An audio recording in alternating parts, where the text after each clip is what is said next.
northeastern Ohio, western Pennsylvania, and beyond. We're about to put our finger on the pulse of the Neotropolis. The Pulse is pumping live with our hosts Brian West and the lovely Linda Ray. Myself, I'm Dwayne Watkins, the music maker, and today's program is about parenting.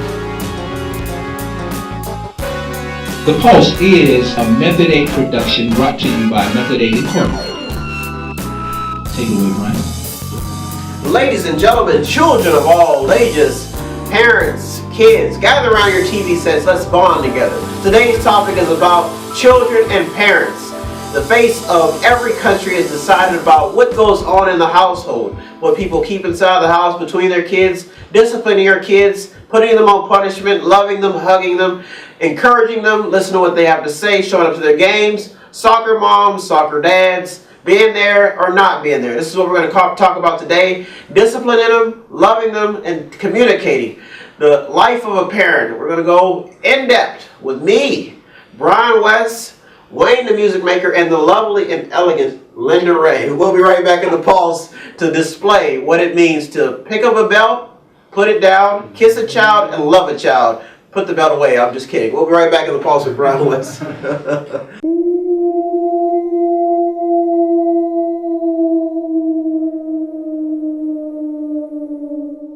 Hello everybody, I'm here with Dawn Maxwell. She is the author of Ultimate Blood. Tell us a little bit about Ultimate Blood. What is the book about? Ultimate Blood is about vampires, werewolves, and Wiccans. It actually takes place, it starts out in California and the story moves to the swamplands of Louisiana. Yeah.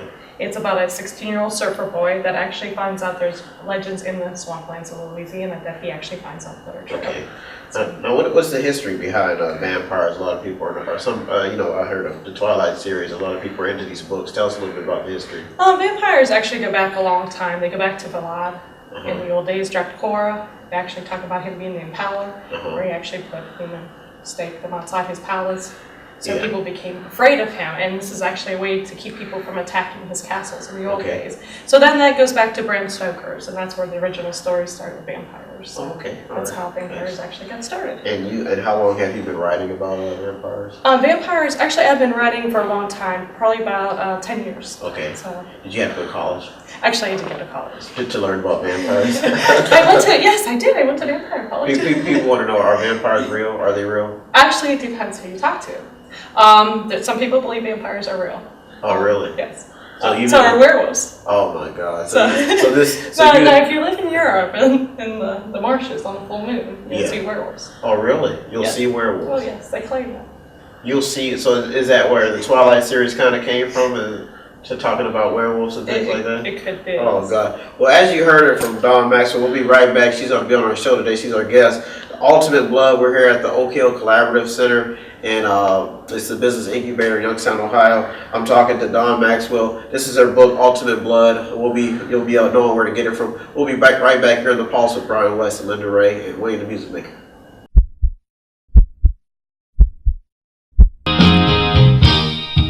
All right. You know the nighttime. Oh yeah. It's the right time to be with the one you love now. And I say now, baby, now, when I come home, baby, now, I want you to hold my hand. Oh, tight as you can. Ladies and gentlemen, I know the nighttime. Children, the nighttime is the right time. Yeah. Be with the one you love now. Welcome back to the Pulse, everybody. With me, your host, Brian West, the magnificent Wayne, the music maker, and the lovely Linda Ray. Today's topic is about parenting. As much as I hate cutting Wayne's music off, sometimes I go into a melody that takes me into a universe to where there is no discipline. There's free as a bird, and we can just all do what we want to do. But in today's society, we have to have discipline. We have to have somebody that says no and somebody that says yes.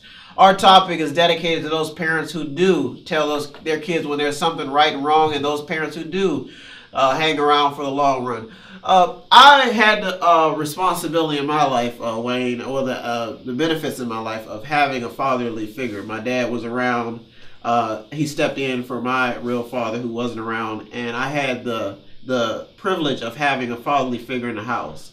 Okay. And a lot, when we talk about this new society, they shine a lot of emphasis on the fact that some kids are not being disciplined right in the home, and they blame it a lot on the culture. I was just listening to an interview on a radio station I often listen to, where they were saying that they're having problems with kids in schools, in public schools, to where parents don't want their kids going to that school because they feel that kids who are not being disciplined or being treated properly at home, they don't want them mingling with their children. Linda, since you've raised children, I think you could probably lead us in on this topic and pretty much tell us what the difference between disciplining and actually communication is. I know they say discipline is when you physically hit a child and tell them that's wrong, and communication is when you verbally tell that child when something is wrong. How would you go about in this new society? I don't want to get in your personal life, but what's your techniques as a mother to discipline a child?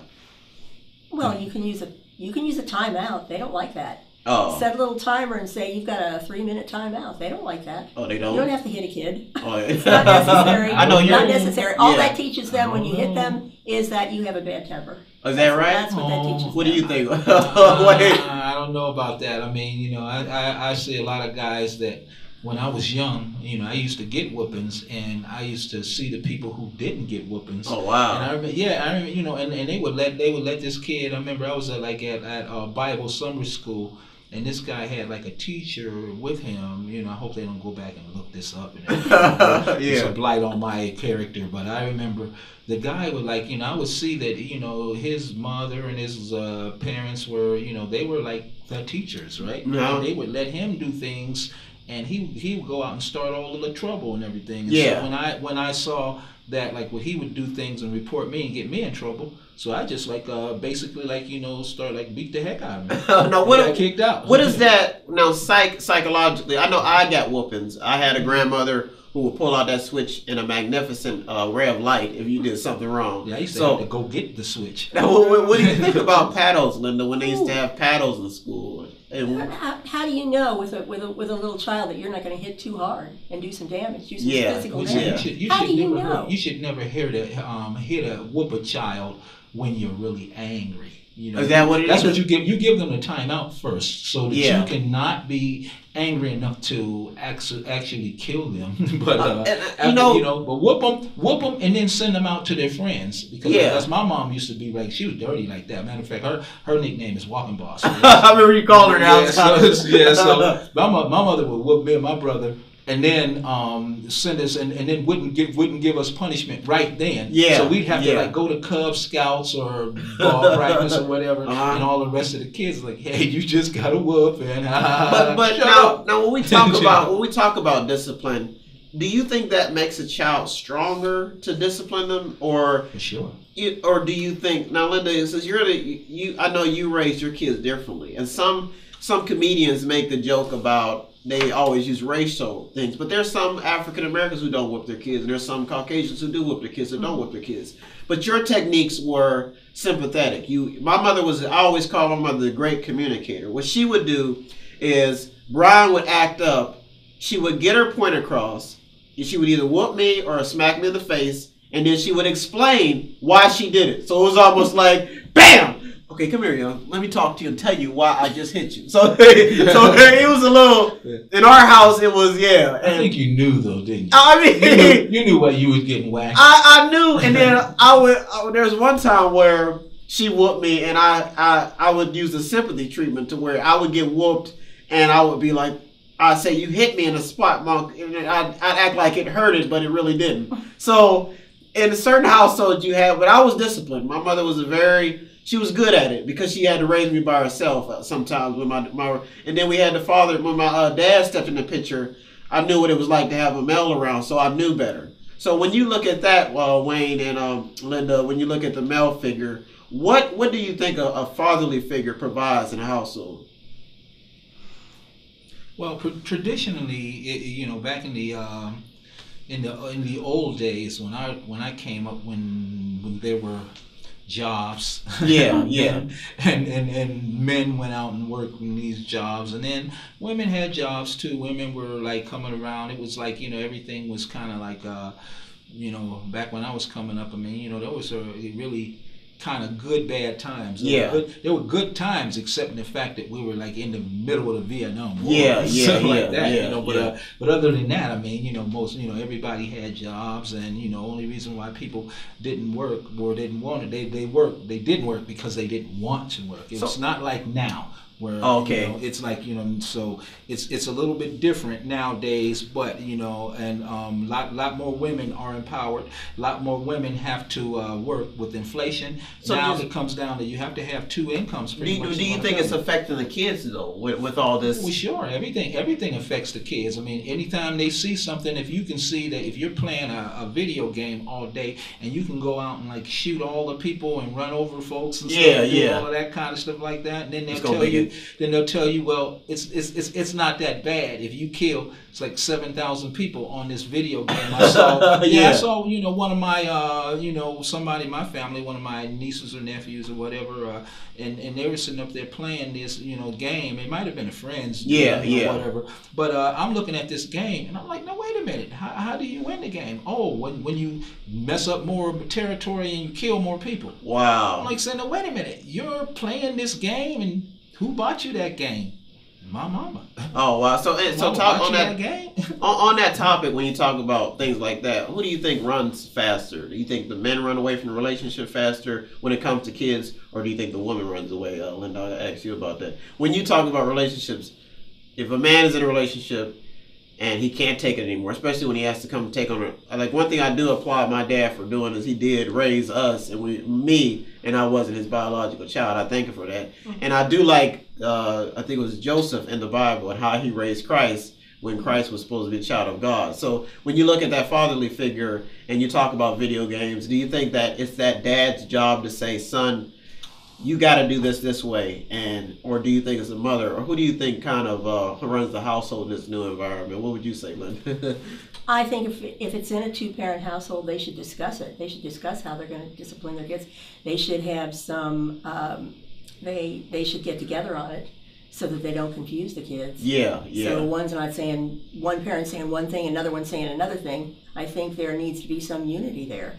And in one-parent household, and there are many in this country. Yeah, there's a lot of them. There are a lot of them, and then it's up to and typically it's the mother. Unfortunately, I hate to speak in generalities, but it's usually the mother. Yeah. Then it's all up to her. She has to be good cop, bad cop. Yeah. And it's all on the mother. One thing I can say about my dad is, a kid would always notice is a kid knows when they're doing something wrong. And sometimes they will test the parent. One thing my dad would always do is whenever I would act up, he would say, you know what you're doing, or you know you're wrong. And I look at him and it would be like complete silence. I'd stop.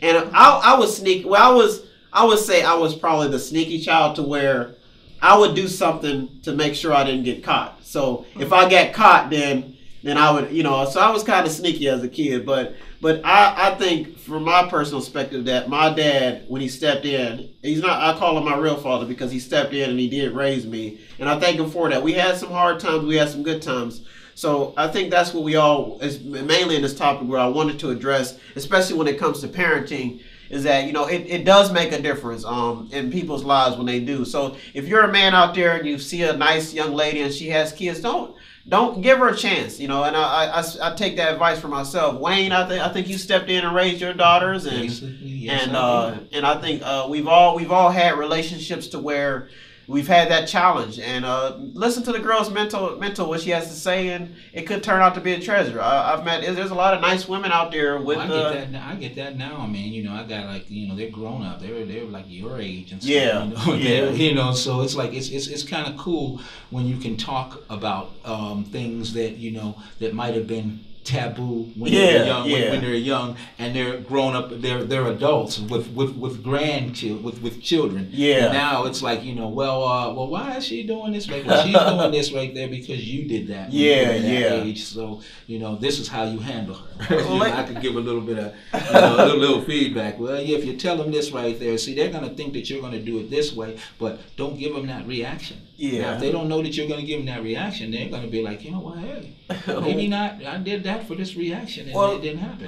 Ladies and gentlemen, thank you for tuning in. We'll be right back. Hi, everybody. I'm back here with Dawn Maxwell, the author of Ultimate Blood, talking about her book and what it is, her goals are as an author and things like that. Now, a lot of people believe, or most conservatives or people believe, that vampires are evil. Are there good vampires in your book? Yes, there are good vampires. In Wow. Yeah. So what is your ultimate goal with Ultimate Blood? What's your goal as a Actually, when we first started writing the book, we wanted the book to feel dimensional to people. When I say that, we wanted the book to come alive. Yeah. We didn't want the pages just to be black and white and you sit there and you read them. We wanted you to feel like you're either drawn into the book or the book comes out at you, like watching a movie. Yeah. So with that, we figured it would hit a wide range of audience. Yeah. So our book is actually a YA novel, which is a young adult read. Okay. And everybody always says, what age Yeah. is this book appropriate for? Our youngest reader's 6, Okay. Wow. That's but our good. oldest reader's 99. Oh man! So it goes wide. Yeah, it goes wide. Yeah. And that's actually good. Now you've been doing this for quite a bit. I can tell. And your book is available in hardcover and softcover Correct. as well. Ebook. Yeah. Now, wow. So now, tell us a little bit about what writing has done for you, especially when you're writing books like this. Does it help you get a lot of what's going on in your mind out there? Yeah, actually it does. I love writing. Yeah. The thing I always tell people when you write, you actually take nothing and you create something. Yeah. And that's the greatest part. Like when we go to the schools and do talks with the students, we explain, you are in charge of your characters. Yeah. So if you're having a really great day, you can write happy things in your book. But if you're having a really bad day, you can knock a character off. And it's okay. I Yeah. mean, it's a really cool thing about writing. Now you what I've noticed is that you said that writing takes a part of you and it releases. So do you think that's a good thing for people who have thoughts about maybe like if something's harming somebody personally and they want to get it out? Do you think writing is a tool to do that? It could be. Okay. It could be. All right. Yeah, Excellent. yeah. Well, we're here with Ultimate Blood writer Dawn Maxwell. We'll be right back here in the Pulse with Brian West, Linda Ray, and Wayne the Music Maker. We're here at the Oak Hill Collaborative Center in Youngstown, Ohio. Please come down and check out the festivities. We'll be right back.